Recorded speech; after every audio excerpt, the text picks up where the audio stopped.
Gwaltney. Gwaltney Group, RE/MAX results. Welcome to Rochester Real Estate, featuring Robin Gwaltney from Gwaltney Group RE/MAX results and Andy Brownell. Here's Andy Brownell on Rochester's News Talk, 1340 KROC AM and 96.9 FM. Good morning, Andy Brownell with News Talk 1340 KROC AM and 96.9 FM. Joined on this Saturday morning again by Robin Gwaltney, Gwaltney Group RE/MAX results. Good morning, Robin. Good morning. Cold enough for you? Oh, it is. I don't know. I'm running around so fast I don't even pay attention to how cold it is outside. Luckily, most of my work is just quickly from the warm car into the warm house and then back to the warm car. So not too terrible. I know, but still. Actually, you're right. I see people downtown, steel workers working outside all day long. Yeah, no thanks. And the delivery people. I do know one thing we have found out. What's that? Even after this pandemic is done, we may keep a pile of these masks laying around. Isn't it awesome? I have said that since fall, that in the cold winter, these babies are going to come in handy. You don't feel like a dork running around with a face mask on. It's like you feel like this is the way I'm supposed to look, but it is nice. It's warm. Yeah, they work remarkably well for this kind of weather. Yeah, I love it. So even with 35, 40 below wind chills, you're still busy. I can't even explain it. It is just crazy. Just to kind of give you an idea, recently I saw a class being offered at RE/MAX. There's always classes being offered for continuing education. The class title was How to Win in Multiple Offers. Literally, they have to try now to teach secrets to success to win in this situation, because there's such an art to it. And it's some of the things that you and I have talked about before that they talked about, but there were some new things that they talked about that I had not seen before that they're doing apparently up in the Twin Cities market that I was like, wow. Yeah, just wow. So what, take the seller out to dinner? Or Well, not quite that, but things like put in there that, even if the house doesn't appraise at this $20,000 offer above that I've made you, I'll still just take it and pay the difference between the value and what I'm getting it for. Or, and so we have this thing called Coming Soon. And I think I've spoke briefly about it. It's just a new thing. Not brand new, but relatively new option that we have on MLS. And let's say that you say to me, Robin, I'm going to be ready to put my house on the market, but probably I don't want to do that until the end of March. And I say, okay, that's fine. Let's get the pictures taken now.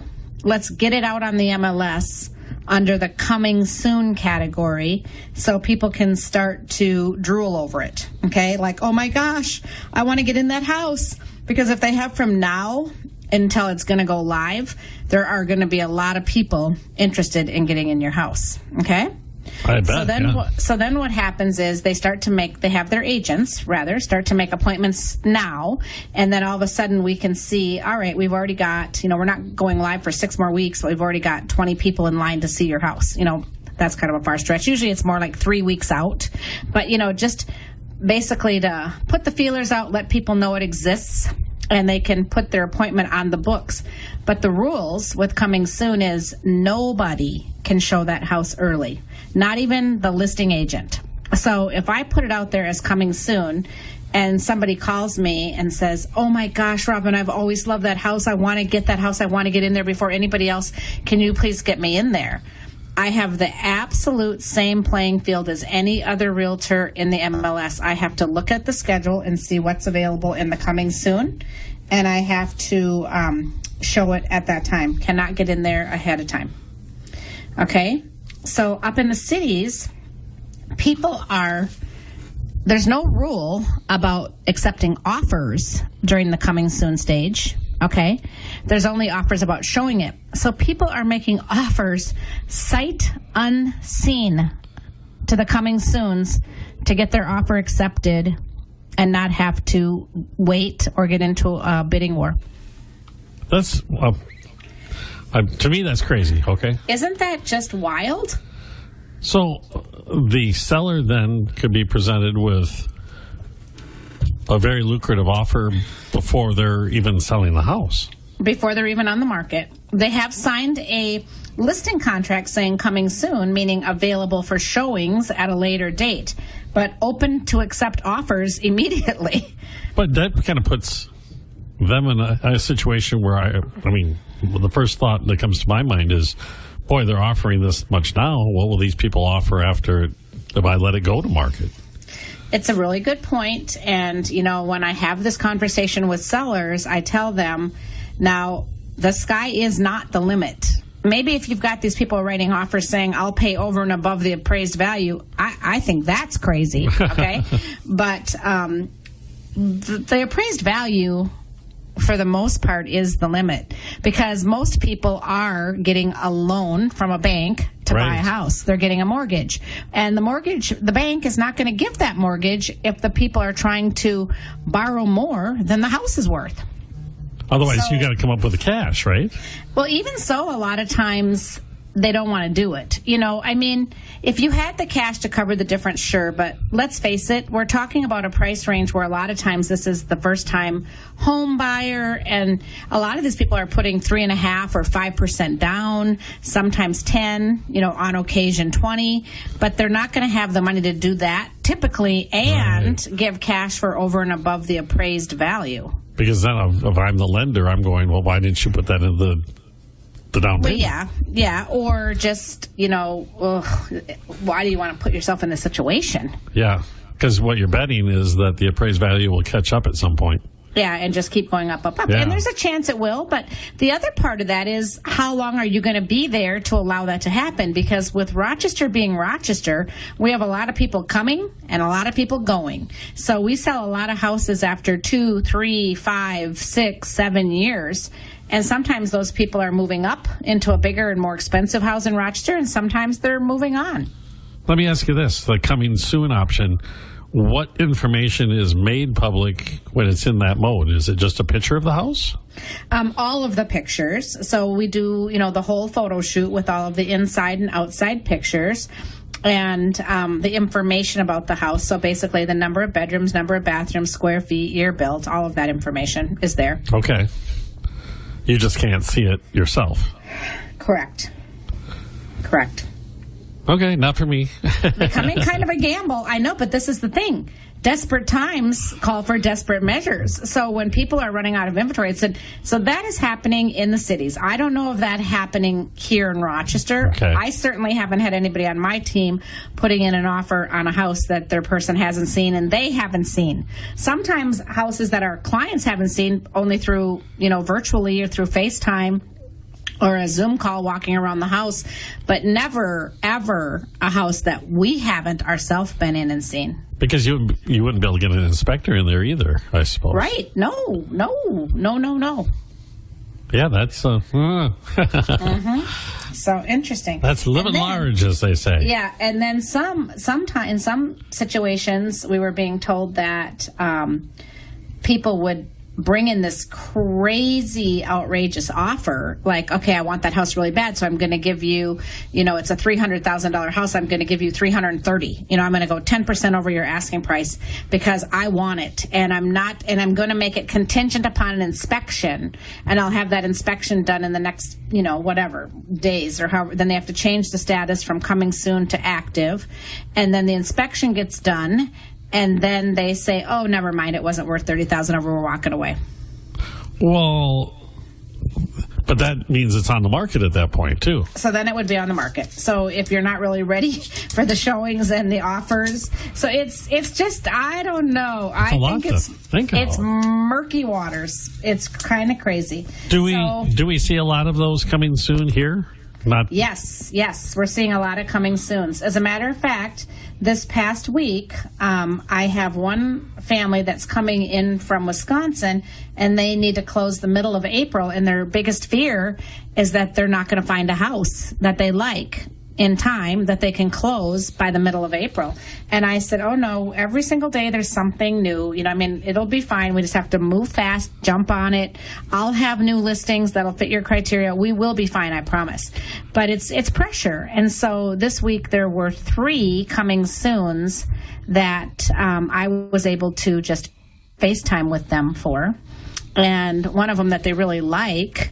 And so all offers have to be submitted by 5 o'clock today, so they're on their way here now so that they can look at it and then decide if they're going to submit an offer. Oh, goodness. Yeah. It is.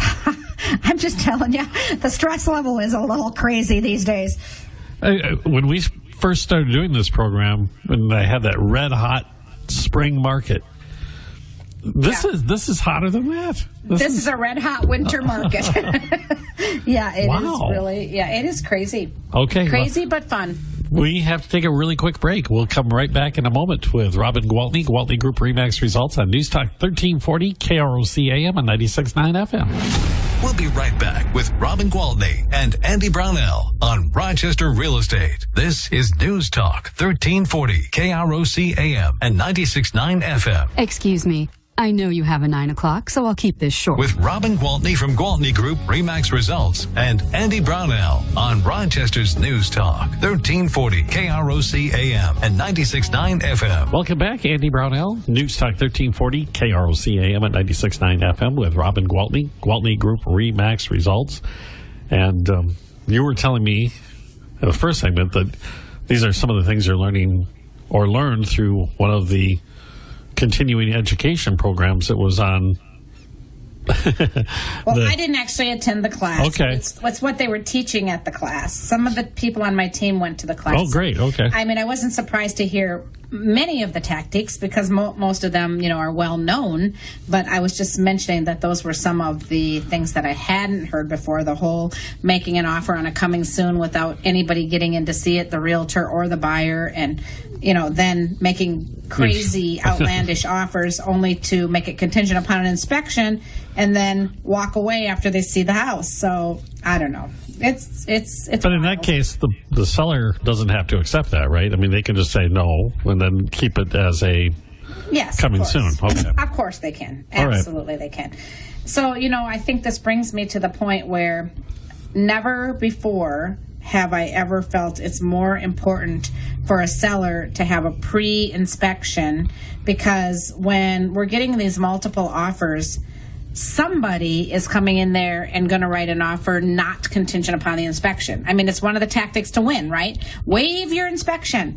But when I hear those words, waive your inspection, I get the hair on the back of my neck stands up a little bit, because there's so many things that could be going on in the house that you might not know about, okay? And so the one that really, really, really haunts me is the whole carbon monoxide thing.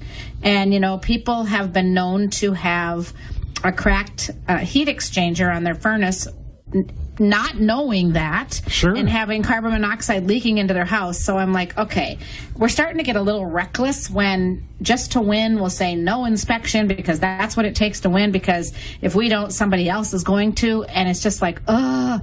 So I have learned to counsel my buyers to say, listen, I'm not 100% comfortable with you. Well, I'm not going to lie. I'm not 50% comfortable with you not doing an inspection. So maybe we could try to say, we're going to do an inspection. It's not contingent upon the inspection. Meaning, if we found anything big, bad, and ugly, we could say, all right, this is a problem that I'm willing to lose my earnest money over and walk away from this deal. And chances are it's not going to be there, but at least you have that peace of mind knowing that it's not, right? Because, you've heard the case in Minnesota where that's exactly what happened, is some buyers bought a house without a property inspection. There was carbon monoxide leaking in the house, unbeknownst to the seller, unbeknownst to the buyer, of course, without a property. This is years ago. I know exactly which case you're talking about. Yes, and children died. I mean, this is no joke, okay? So sometimes there are issues in a house that the house might look great, but there could be an issue that we're not aware of. So I think it's important that for the seller and the buyer to just know what's what, right? It doesn't mean you have to fix every little nitpicky thing, because you don't, especially when people are fighting for your house. Yeah, you're right. There's a broken doorknob on my back screen door. Deal with it, or whatever. But you do know that there's no major like health affecting issues. Right. And so then you have a peace of mind as a seller to say, here's the inspection report. We had this done. You're welcome to this information. And then if you're comfortable with what's in there, then great. Then I think everybody wins. And I'm all about the everybody winning. And you're talking, we're talking about $300,000-$400,000 deals here. And these inspections are what? 500 less. Yeah, 500 and less, depending on if you're getting tested for radon. And of course, they're based on square footage in the house. So, okay. But I think it's a really good thing to do. Not a significant thing in the overall scheme of things. The cost is what I'm saying. Correct. Wow, yeah. Because I've had sellers say to me, Robin, I'm not comfortable having somebody buy my house without an inspection. I want to make sure there's nothing wrong. Okay, great. So let's just do the inspection. You pay for it, have it done, provide it, and that way, if people want to fight over your house, that piece of the puzzle is taken care of, right? Yep, seems like a no-brainer to me. Mm-hmm. Just, it's responsible, I think. Any other tips or things you hadn't heard of before to maneuver around in this kind of market? Well, nothing that I hadn't heard before, but sometimes people believe in this escalation clause, right? Where they'll say, okay, you're asking $225 for your house.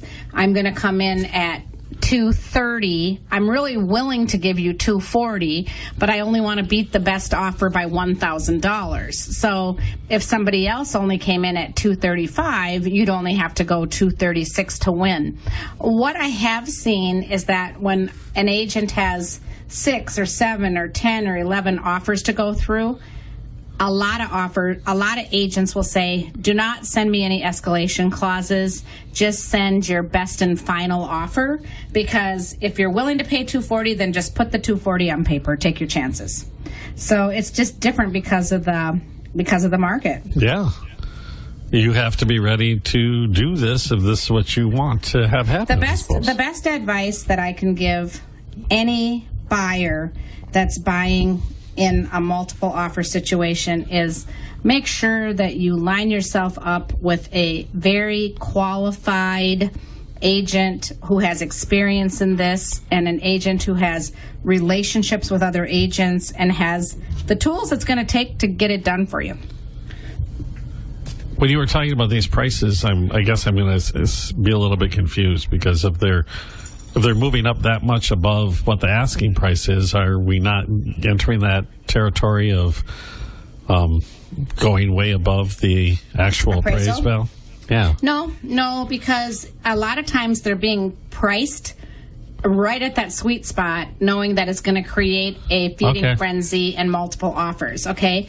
And that does weigh into the appraisal, because it's a tough argument for an appraiser when there's, there wasn't just one person that was willing to go over the asking price. There were actually 8 of them, Gotcha. So I guess the writing's on the wall. That's why I'm going to want somebody like you on my side to well, thank you. tell me where to hit the brakes or where not to hit the brakes. Yes, and not to buy with your heart, but with your head. We want to always make really responsible, well thought out, calculated decisions, because you're doing more than just buying a house. You're making a huge investment. I always tell people one of the biggest investments you're ever going to make in your lifetime.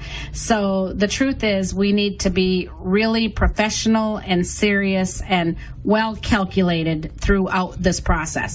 Very good. We're talking with Robin Gwaltney, Gwaltney Group RE/MAX Results, and we'll be back in just a moment on News Talk 1340, KROC AM and 96.9 FM. We'll be right back with Robin Gwaltney and Andy Brownell on Rochester Real Estate. This is News Talk 1340, KROC AM and 96.9 FM. Sarcoma.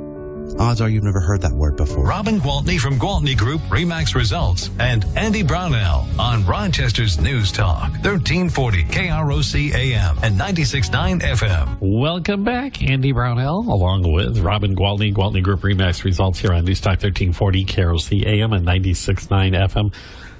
It's a Saturday morning. We have to talk real estate, of course. But I saw for Valentine's Day you had something going at your Wabasha office. What was that all about? Well, we're pretty excited about that new office over in Wabasha and getting ourselves really engaged in the Wabasha community. So we're always trying to think of fun little things we can do. I mean, sure, I could spend marketing dollars putting an ad in the local paper, and not that I would never do that because I do sometimes. But there's other fun ways to market and get the community involved. Even though it was freezing cold on Friday, we hired a local photographer who's pretty well known, and she's very, very talented. And then we set up our community room with some Valentine's Day, like a big heart on a brick wall. And then there was another like chandelier over a couch. And we just invited people in the community to come in and either take pictures. Well, we had actually all kinds of things, grandmas with grandkids or kids for their parents, grown adults together for their parents, or a wife for her husband, or couples. We just said, what does it matter? Just come in and get your pictures taken. And then our photographer also, prints up the pictures. And so then last night we had fun after we got the pictures all printed out. We got them all ready in packages with some chocolates and some other Valentine things and put ribbons around them. And now this afternoon, the people who came in for their photos will come in and pick up their little Valentine gifts. So it was a fun little community event. Yeah, that's a really neat idea. Yeah, thought it would be fun. And it was. And, it's one of those things, we're just getting started over there. So we feel like when we do an event that does well, we'll just kind of make it an annual thing. We wanted to do the Christmas tree stuff, but with COVID, we couldn't. We've got the Grumpy Old Men Festival coming up, but we're going to be limited, but we're going to do something. And then hopefully by Easter, we'll be able to sponsor an Easter egg hunt in the park. But again, just trying to, we've got 6 agents that work over in the Wabasha office, and it's kind of fun to get them more well-known and introduced into the community. You're going to be known as Party Central down there pretty soon. Yeah, that's all good. I like that. It kind of goes with us. I like it. Yeah, even this summer, I remember you had that, tied it in. Well, it wasn't this summer, it was this fall because we had almost a summer like fall. Yeah, it was fall, but we had really nice weather. Yeah. It was actually my birthday weekend, so it was the end of September. It was our grand opening. So, yeah. Music and nice. Food and the whole it was works. Fun. Yep, it was all outside, and it was good. I'm really looking forward to this summer that they have said that come July, they have optimism that we'll be able to have a downtown Thursdays. Yeah, that will be return. Really awesome. Well, it seems so far away right now because the weather's so bad. But if you realize, here we are, middle of February, right? March is right around the corner. It's right around the corner, and we all know that means we're marching right out of the winter and into the spring. So yeah, I'm excited. I can't imagine what the real estate market's going to be like, though, because if it picks up in March the way it normally picks up in March, you're going to have to quit your job and come work with me. That's all I can tell you. Well, you're still going to have the residents coming. That's still on the horizon. Yes, I suppose you're starting to hear from those folks now. Well, to be honest, they would be smart to start thinking about it now, because with the inventory shortage. Although the good thing is there are a lot of really nice rentals in Rochester now. That hasn't always been the case, but there's been some really nice ones that have gone up. So it's not like they're going to be in a, backed into a corner. If they can't find something to buy when they get to town, they will be able to rent. And maybe they'll sign a 6-month lease, maybe they'll sign a 1-year lease, but they'll still have time to buy something for the remainder of their residency. Yeah, there have been a lot of what they call quote-unquote luxury apartments built. Yes. Yep, there are. And, we've talked about this before. And as a realtor, I'm like, pay that much for rent when you could probably pay that much or less for your mortgage. But sometimes renting works, and it's the better option for people. So I am glad that our city does have some really nice options when that's necessary. But it is part of the, what do they call it, the churn in the marketplace, right? That Correct. You have Correct. People who are in an apartment who wish to get into a home. You have people in a home who wish to move to a larger home or eventually to a smaller home. Or back to an apartment. Or back to an apartment. Yeah, it's the circle of life. Got to keep it all moving, because if it freezes up, that's where you get the problem, right?